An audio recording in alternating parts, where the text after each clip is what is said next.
Hello বন্ধুরা, আশা করি তোমরা সকলে খুব ভালো আছো।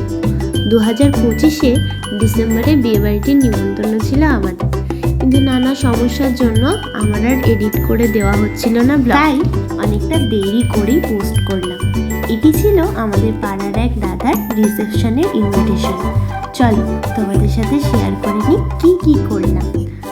আমার লুকটা তো তোমরা সকলেই দেখলে, কেমন হয়েছে কমেন্টে জানিও কিন্তু সকলে। এটা আমার মা। আমি মাকে বলছিলাম কেমন লাগছে এই মকটেলটা খেয়ে। মা বলছিল খুব ভালো লাগছে, আগের বিয়েবাড়িটা থেকে এটা বেশি ভালো। আর স্টার্টারে ছিল মোমো, ফিশ বল, আরও অনেক কিছু। সবটা আমি ভিডিও করতে পারিনি, যেটুকু করেছি সেটুকু তোমাদের সাথে শেয়ার করে নিলাম। এখানে মা বলছিল যে কফিটাও খুব ভালো গরম ছিল।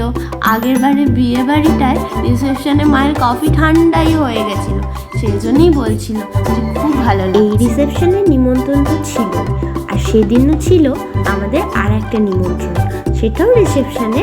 সেখানেও আমরা গেছিলাম, কিন্তু সেখানে শুধু আমার বাবার নিমন্ত্রণ ছিল।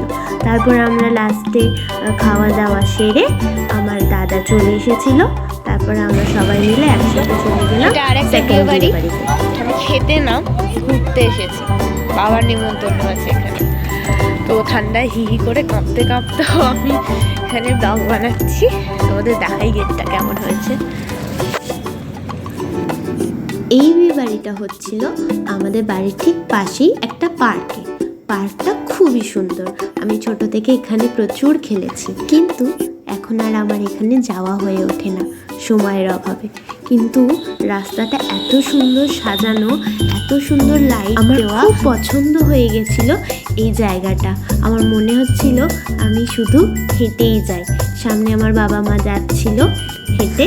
আমরা সেখানে কিছুক্ষণ থেকে ঘুরে কয়েকজন পরিচিত লোকজনের সাথে কথা বলে আমরা আবার বাড়ি থেকে চলে যাই।